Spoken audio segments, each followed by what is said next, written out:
Welcome back to a Book a Day podcast. And the book that I've got today is called Fear Essential Wisdom for Getting Through the Storm. It's written by the great Zen master Thich Nhat Hanh. And those of you who listen to this podcast frequently would know that I often mention Thich Nhat Hanh's books, and we have covered so many of them. And the good thing about his books is I can just straight away read out the passages for you, and we don't need any explanations. The writing is really simple, and it just hits the point straight away. Don't need any explanations. And this is precisely what I'm going to do here. I'm going to read a few passages from the book, and you will get an idea how we can work on fear, how we can meditate on fear and overcome this emotion. So without any delay, let me read out a few passages from the book. Here we go. Most of us experience a life full of wonderful moments and difficult moments. But for many of us, even when we are most joyful, there is fear behind our joy. We fear that this moment will end, that we won't get what we need, that we will lose what we love, or that we will not be safe. Often, our biggest fear is the knowledge that one day our bodies will cease functioning. So, even when we are surrounded by all the conditions for happiness, our joy is incomplete. We think that to be happier, we should push away or ignore our fear. We don't feel at ease when we think of the things that scare us, so we deny our fear away. Oh no, I don't want to think about that. We try to ignore our fear, but it is still there. The only way to ease our fear and be truly happy is to acknowledge our fear and look deeply at its source. Instead of trying to escape from our fear, we can invite it up to our awareness and look at it clearly and deeply. We are afraid of things outside of ourselves that we cannot control. We worry about becoming ill, aging, and losing the things we treasure most. We try to hold tight to the things we care about, our possessions, our property, our loved ones. But holding tightly doesn't ease our fear. Eventually, one day, we will have to let go all of them. We cannot take them with us. We may think that if we ignore our fears, they'll go away. But if we bury our worries and anxieties in our consciousness, they continue to affect us and bring us more sorrow. We are very afraid of becoming powerless. But we have the power to look deeply at our fears, and then fear cannot control us. We can transform our fear. The practice of living fully in the present moment, what we call mindfulness, can give us the courage to face our fears and no longer be pushed and pulled around by them. To be mindful means to look deeply, to touch our true nature of interbeing and recognize that nothing is ever lost. One day during the Vietnam War, I was sitting in a vacant airfield in the highlands of Vietnam. I was waiting for a plane to go north to study a flooding situation and help bring relief to the flood victims. The situation was urgent. So I had to go in a military plane that was usually used to transport such things as blankets and clothing. I was sitting alone in the airfield waiting for the next plane when an American officer came up to me. He was also waiting for his plane. It was during the war, and there were only the two of us at the airfield. I looked at him and saw that he was young. Immediately, I had a lot of compassion for him. Why does he have to come here to kill or be killed? So, out of compassion, I said, "You must be very afraid of the Viet Cong." The Viet Cong were Vietnamese communist guerrillas. Unfortunately, I wasn't very skillful, and what I said watered the seed of fear in him.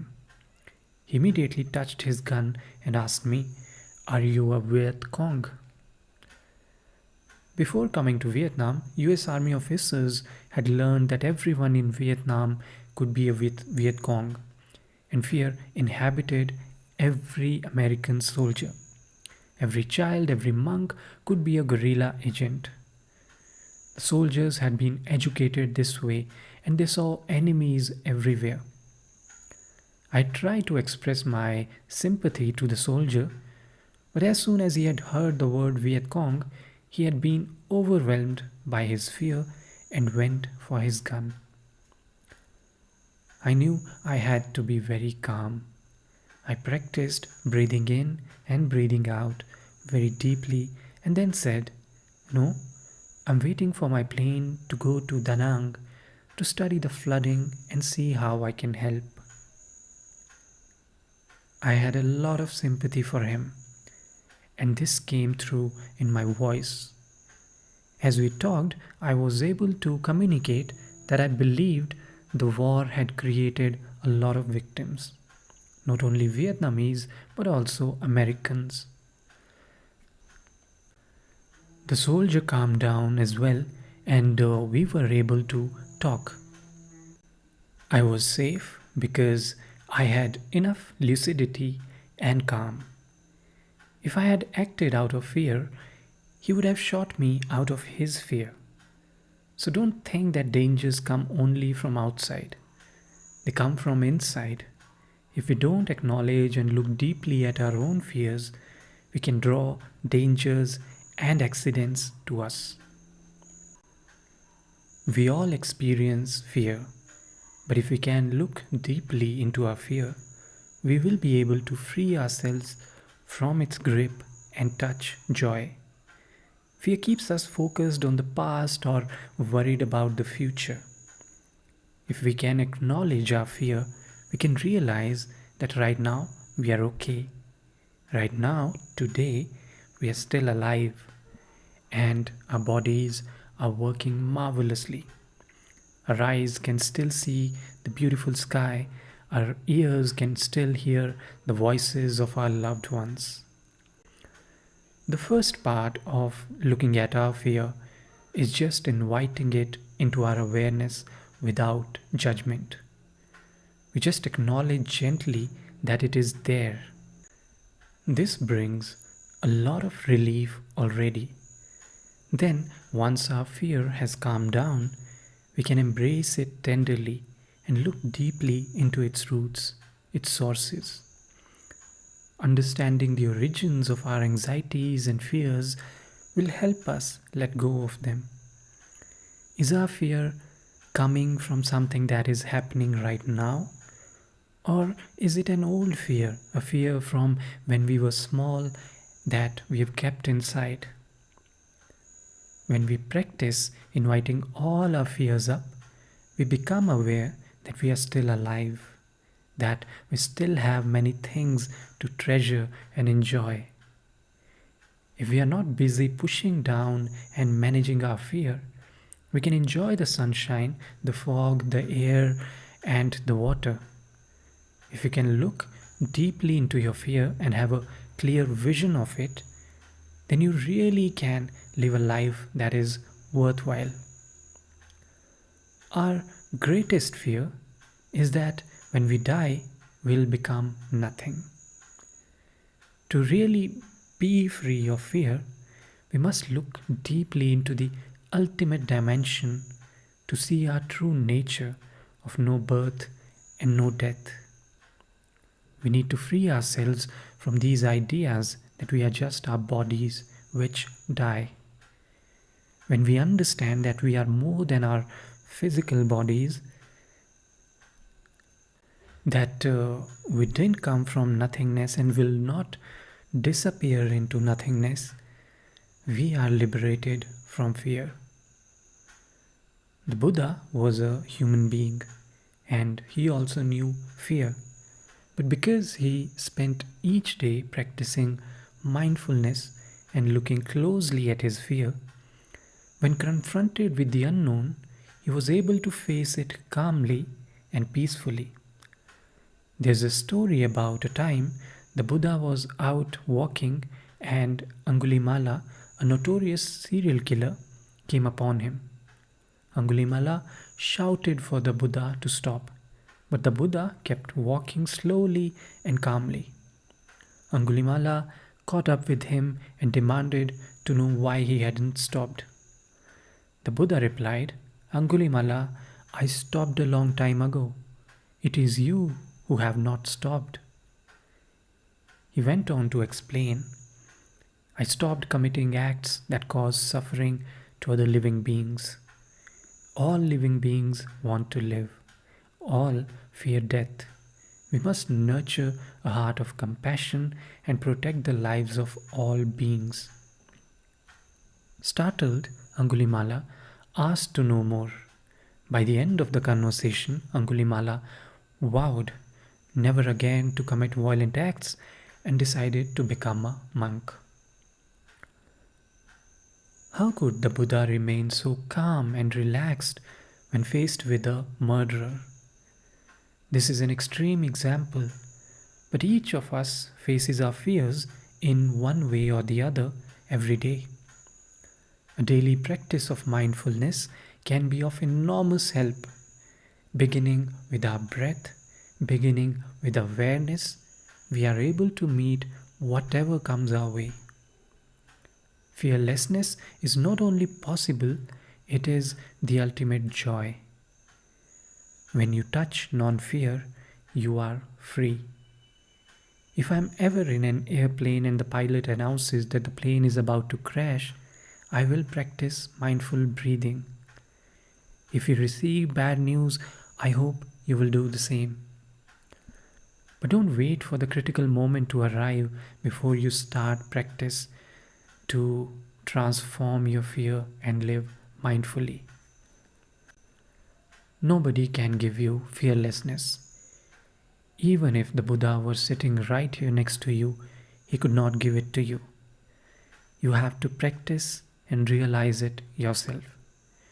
If you make a habit of mindfulness practice, when difficulties arise, you will already know what to do.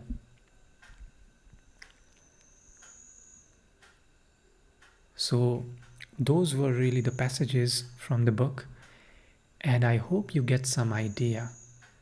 As you can see, the focus clearly is on mindfulness. And all those difficult emotions, whether it's fear or anger, anxiety, anything, what these Buddhist monks teach us is that we focus on mindfulness.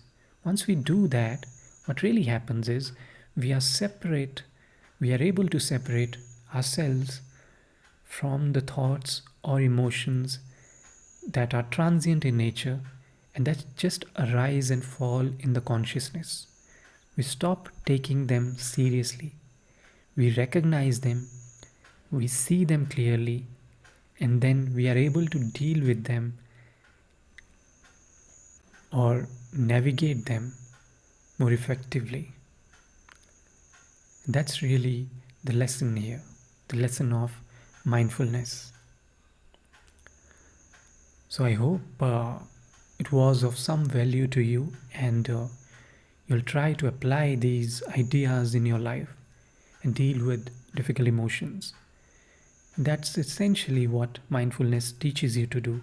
On one hand, it brings you to the present moment, makes you mindful of the world around you, and at the same time, it helps you deal with difficult emotions. It improves your emotional health. So, with that, I'll take your leave, and I hope you'll get a chance to practice mindfulness. And with that, uh, I take your leave, and I'll catch you the next time. Thank you for listening.